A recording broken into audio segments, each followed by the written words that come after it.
तो कहानी की शुरुआत मलेशिया के एक घर के अंदर कैमरा के क्लिप से होती है, जिसके अंदर टेरी नाम का एक बच्चा अपने पिता को रिकॉर्ड कर रहा था। वो आज 2 बजने के बाद भी सोए नहीं थे। अब वैसे तो इनके परिवार के अंदर कोई भी दिक्कत नहीं होती और ना ही किसी चीज की कमी थी, पर उसके बावजूद भी काफी दिनों तक टेरी के पिता सो नहीं पाते। इसकी वजह से उनकी मेंटल हेल्थ खराब हो रही थी।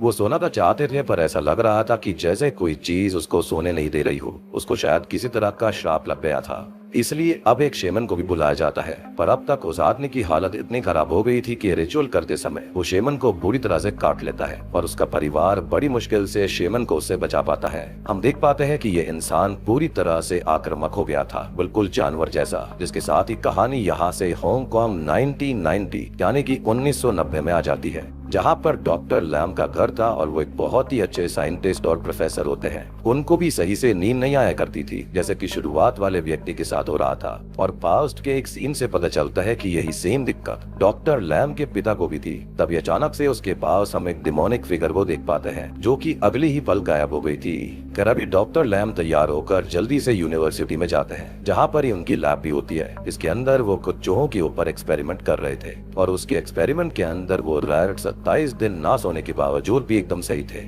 अब डॉक्टर लैम अपने असिस्टेंट ड्रेको से इस एक्सपेरिमेंट को जारी रखने के लिए कहकर बच्चों को पढ़ाने के लिए निकल जाते हैं, जहाँ पर वो बच्चों को स्लीप की इम्पोर्टेंस के बारे में बता रहे थे। नींद सच में मानव शरीर के लिए काफी ज्यादा जरूरी होती है। और हाँ, आप लोग भी जल्दी सो जाया करो, जिससे कि आपको बहुत ही अच्छा फील होगा। Trust me on this. खैर, डॉक्टर लैम सबको बताते हैं कि सोते समय हमारा दिमाग कुछ ऐसे प्रोटीन्स को प्रोड्यूस करता है जो कि हमारे शरीर के लिए काफी ज्यादा जरूरतमंद होते हैं। पर अगर यही प्रोटीन्स बॉडी को बाहर से ही चला दिए जाए तो इंसान को सोने की जरूरत नहीं पड़ेगी। और इसी बारे में डॉक्टर लैम का वो एक्सपेरिमेंट भी था, जिसके अंदर वो चूहों को 27 दिन से वैसा ही प्रोटीन दे रहे थे और इसलिए वो चूहे सोई बिना बिल्कुल सही सलामत थे। और वैसे भी डॉक्टर लैम को सोना वेस्ट ऑफ टाइम लगता था, क्योंकि 78 ईयर्स की जिंदगी में एक इंसान 24 साल तो सोने में ही निकाल देता है। यानी कि अगर हम एक इंसान की एवरेज लाइफ स्पैन को 78 ईयर्स का मानते हैं, तो वो अपनी जिंदगी का 1/3 हिस्सा सोने में ही निकाल देता है। एनीवेज, क्लास खत्म होने के बाद में उसको फंडिंग कमेटी के लोग बुलाते हैं, जिन्होंने उसके एक्सपेरिमेंट के आगे के फंड्स के लिए मना कर दिया था।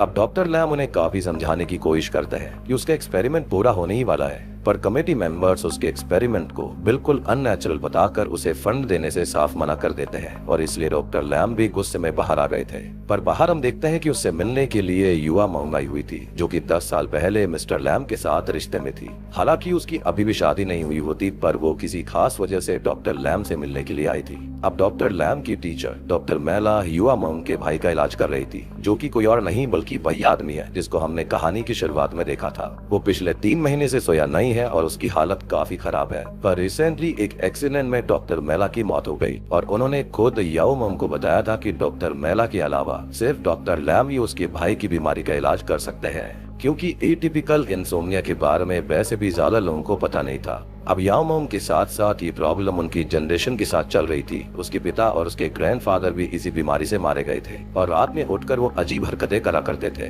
खैर, अभी याओ मम लैम को लेकर मलेशिया चली जाती है, जहाँ पर रास्ते में उनकी बातों से हम जान पाते हैं कि जब उसके भाई को ये पता चला कि उनकी फैमिली शापित है, तो उन्होंने एक शेमन से उसको खत्म करने के बारे में पूछा था, जिस पर शेमन ने उसके भाई से उसके पिता के मरने के बाद उनकी पलकों को सिल देने के लिए कहा था। जैसे तैसे उसके भाई ने ऐसा कर तो दिया, पर उसके बाद भी उसको वो शाप लग गया और हो सकता है कि आगे चलकर ये सेम चीज याओ मोंग को भी लग जाए। क्या डॉक्टर लैम और याओ मोंग हॉस्पिटल पहुंच जाते हैं कि तभी याओ मोंग का भाई जैसे तैसे खुद को छुड़वाता है और हॉस्पिटल की तरफ ये बोलते हुए भागने लगता है कि वो सोना नहीं चाहता। कह रहा पूरा परिवार उसके पीछे भाग रहा था उसको बचाने के लिए, लेकिन वो रोड पर चला जाता है, जहाँ पर एक तेज रफ्तार पर आ रही गाड़ी उसको ठोक देती है और मौके पर ही उसकी मृत्यु हो जाती है। बाद में हम डॉक्टर लैम को देखते हैं, जो कि हॉस्पिटल के मॉर्ग रूम में याओ मोंग के भाई की डेड बॉडी के पास थे और जब वहाँ पर कोई नहीं होता तब वो उसकी ब्रेन को निकाल कर अपने साथ ले जाते हैं और वो उसके ब्रेन पर एक्सपेरिमेंट करना चाहते थे। घर पर आकर उसने उस ब्रेन को एक कद्दू में रख दिया था ताकि किसी और को ये बात पता न चले कि उसके पास उसका दिमाग है। तभी उसको याओ मोंग का कॉल आता है, जिससे मिलने के लिए जब डॉक्टर लैम जाते हैं तो याओ मोंग उसकी रिसर्च आगे बढ़ाने के लिए काफी सारे पैसे उसको देती है, जिससे कि डॉक्टर लैम को काफी शौक लगता है। पर याओ मोंग उसको समझाती है कि असल में उसे डर है कि कहीं आगे चलकर उसकी हालत भी उसके भाई जैसी ना हो जाए, और अगर डॉक्टर लैम की रिसर्च के चलते आगे चलकर इंसानों को सोने की जरूरत नहीं पड़ेगी, तो अगर याओ मोंग को वो शाप लग भी जाएगा तो इससे उसको फर्क नहीं पड़ेगा।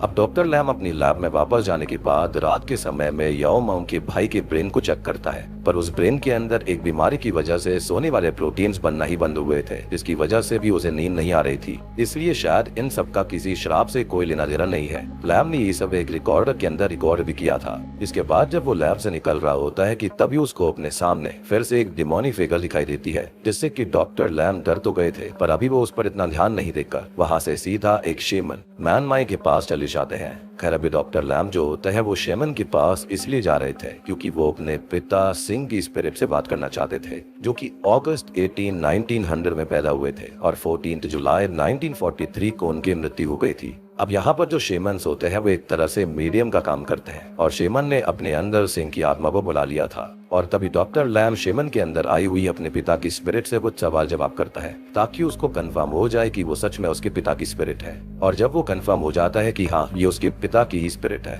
तब वो उनसे पूछता है कि उनके खत्म होने से पहले असल में हुआ क्या था। इस पर सिंह एक अजीब सा रिप्लाई करता है कि क्या हुआ बेटे, तुम सो नहीं पाते क्या।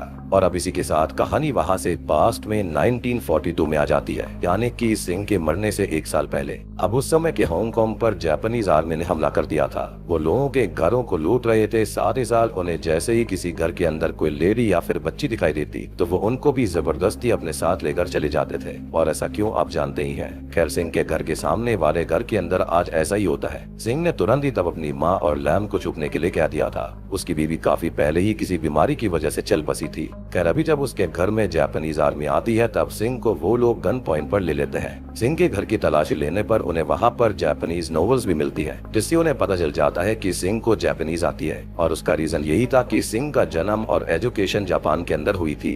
अब इसी के चलते जापानीज आर्मी का जनरल तनाका उसको अगले दिन अपने पास आने के लिए कहता है, क्योंकि अब वो हांगकांग के लोगों से बात करने के लिए सिंह का इस्तेमाल करना चाहता था। इसी वजह से अब सिंह को भी मजबूरन ये काम करना पड़ता है, जिस वजह से हांगकांग के लोग उसको बुरी नजर से देखने लगे थे, गद्दार समझने लगे थे कि वो उनके ही गाँव का होकर उनके दुश्मनों की हेल्प कर रहा था। वो चाहते थे कि इससे अच्छा था वो मर जाता। इवन सिंह की माँ को खुद भी ये पसंद नहीं आ रहा था। हम ये देख पाते हैं कि खाने के लिए सभी लोगों को कम से कम राशन दिया जाता। आगे चलकर तनाका सिंह को अपने जूनियर चाओ फूक से मिलवाता है, जिसके साथ रेड करने के लिए सिंह को लोगों के घरों में जाना था। अब आगे हम मास्टर हाउ को देखते हैं, जो कि गांव के फेमस डॉक्टर और शेमन थे और उनकी 2 बेटियां थी जो कि ट्विंस होती हैं, जिनके नाम मैन चिंग और मैन वोन था, जिनको अभी के लिए वो छुपा कर ही रखा करते। पर यहाँ चिंग की एक आंख खराब होती है। इवन उसे ऐसा लगता था कि हाउ उससे ज्यादा मैन वोन को पसंद करते हैं, क्योंकि उसको ही लड़कियों की तरह रखा जाता, वरना चिंग को तो एक लड़की की तरह ट्रीट करा जाता था। खैर अब इतने में ही हाउ के घर में जापानीज आर्मी चाओ फूक और सिंह के साथ आ जाती है। वो हाउ से एक तरह से टैक्स के पैसे लेना चाहते थे, पर हाउ के पास ज्यादा पैसे नहीं होते।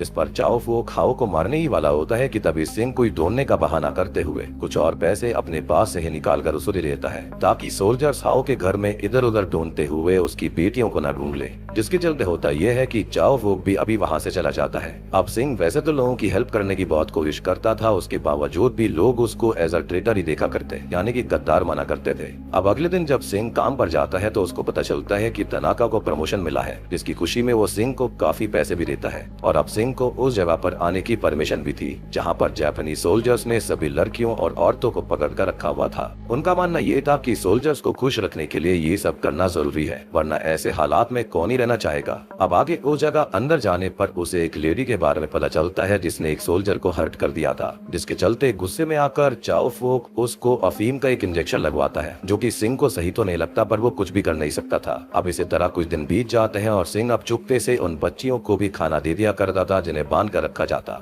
अब जो लड़कियां होती हैं वो सिंह से उनकी हेल्प करने के लिए कहती है ताकि वो वहाँ से भाग सके। इसके चलते सिंह कुछ सोचता है और उस रात वो काफी सारी दारू सारे सोल्जर्स के लिए लेकर आया था, जिसको पीने के बाद जब सभी नशे में सो रहे होते हैं तो वो 4 लड़कियों को वहाँ से भगा देता है। पर उन लड़कियों को भागते हुए कुछ और सोल्जर्स ने देख लिया था, जो कि एक एक करके उन्हें शूट करके जान से मार देते हैं। अब आगे जब लड़कियों के भागने के बारे में तनाका को पता चलता है तो वो चाओ फूक को मारता है। 4 की जगह अब वो 40 लड़कियां चाहता था। मतलब कि किसी को ये बात पता नहीं चली थी कि सिंह ने ही उन लड़कियों को वहाँ से भागने में हेल्प करी थी, क्योंकि अगर ऐसा होता तो उसे ऑन द स्पॉट ही मार देते। अब चाओ फूक की तबीयत उस दिन खराब होती है, इसलिए वो हाउ के पास जाता है। लेकिन हाउ उसका इलाज करने के लिए साफ इनकार कर देता है क्योंकि वो एक गलत व्यक्ति था। वो बच्चियों के साथ में और लड़कियों के साथ में गलत काम कर रहा था जो कि बिल्कुल भी किसी को पसंद नहीं आता, जिससे गुस्सा होकर चाओ फूक और उसके सैनिक हाउ को मार रहे होते हैं कि तभी उसकी दोनों बेटियां उनको बचाने के लिए नीचे आती हैं। इस वजह से अब हाउ को जान से मार दिया जाता है और इन दोनों लड़कियों को भी पकड़ लिया जाता है। अब रात में तनाका प्रमोशन की वजह से सबको पार्टी दे रहा था, जहाँ पर काफी सारी लड़कियों को भी लाया गया था। तनाका वहाँ पर सिंह से भी एक लड़की को चूज करने के लिए कहता है क्योंकि अपनी बीवी की मौत की बाद से उसने किसी भी लड़की को टच नहीं किया था, लेकिन सिंह इसके लिए मना करता है। पर तनाका तब उसके सामने मैन चिंग और मैन वून को लेकर आता है और अगर सिंह उन दोनों में से किसी एक को चूज नहीं करता तो तनाका उन दोनों को ही जान से मार डालता, जिसके चलते मजबूरन अभी सिंह जल्दी में ही मैन वोन का हाथ पकड़ लेता है और उसको अपने साथ अपने घर ले जाता है और सिंह उसको सही से रख रहा था।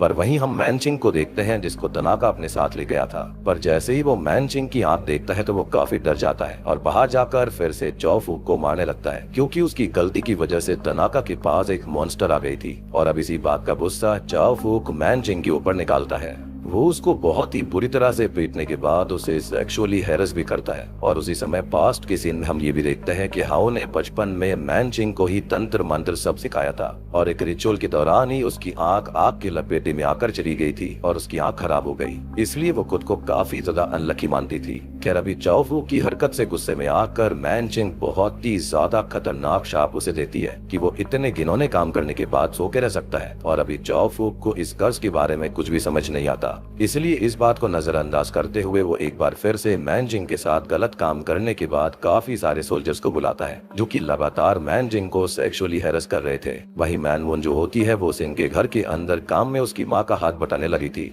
अब जब सिंह जो होता है वो मैन जिंग के पास आता है तो उसकी हालत देखकर उसको बहुत बुरा लगता है। वो ये बताती है कि उसकी बहन के हिसाब से मैन वोन बचपन से ही हर हाल में उससे ज्यादा काफी लकी रही है और इसी वजह से आखिरी समय में भी मैन वोन को सिंह ने बचा लिया। पर वो बेचारी मैन चिंग खुद वही फंस गई मरने के लिए। और हम जानते हैं कि मैन चिंग के साथ क्या क्या हो रहा था। अब सिंह उसको समझाने की कोशिश करता है कि यहाँ पर लक का कोई खेल नहीं है और मैन वोन उसके पास खड़ी हुई थी, इसी वजह से उसने उसको चूज कर लिया। पर हम देख पाते हैं कि मैन चिंग तब तक सिंह को भी सेम कर्ज दे चुकी थी क्योंकि वो भी जापानीज आर्मी का साथ दे रहा था, जबकि हम जानते हैं कि वो अच्छा इंसान था। वो तो खाली अपने परिवार को सुरक्षित रखना चाहता था और इसी के साथ में मैन चिंग की मौत भी हो गई थी। पर इस बारे में अभी जो सिंह होता है वो उसकी बहन मैन वोन को कुछ भी नहीं बताता, जिसके बाद कहानी वहाँ से प्रेजेंट में आ जाती है जहाँ पर डॉक्टर लैम ने अब अपनी लैब खोल ली थी और वहाँ पर ही वो अपने एक्सपेरिमेंट को जारी रख रहे थे। अब एक दिन उससे वहाँ पर मिलने के लिए याओ मोंग आती है जिसको भी अब नींद आना बंद हो गई थी और वो काफी दिनों से सोई नहीं थी। उसको समझ में नहीं आ रहा होता कि ये सब सच में कोई शाप है या फिर किसी बीमारी की वजह से है,